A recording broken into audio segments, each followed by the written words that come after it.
হায় হায়, যার শরীরে টাচ লাগলে ভাগ্য খোলে। আল্লাহ রসুল জুমার নামাজ পড়াইতেন খেজুর গাছের উপরে পিঠ লাগায়া। ওই সময় মেম্বর ছিল না, কে জানি কোত্থেকে মেম্বরের প্রযুক্তি শিখা আসছে। আইসা বলছে, ইয়া রাসূলুল্লাহ, মেম্বর বানায়া দেই। আর কতদিন দাঁড়ায় দাঁড়ায় খুতবা দিবেন?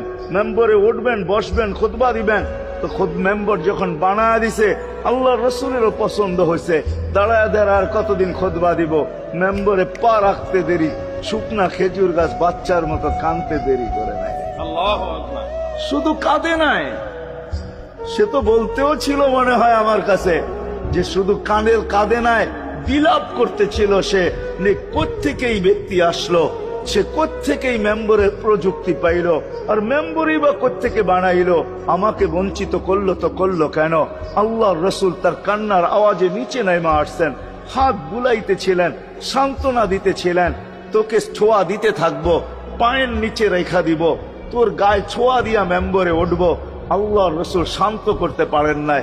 সর্বশেষ যখন বলছেন, তোকে জান্নাতে নিয়ে যাব, তুই দুনিয়া আমাকে খেজুর খাওয়াইতে পারিস না, জান্নাতে নিয়ে যাব, তুই জান্নাতে খেজুর দিবি, আমি মন ভরা খাবো। তখন যে তার কান্না ঠান্ডা হয়েছে। মেরে দোস্ত, যার ছোঁয়া লাগলে ভাগ্য খোলে। আবু তালেব তো বুকে ঘুমাই, মুহাম্মদুর রাসূলুল্লাহ তো আবু তালেব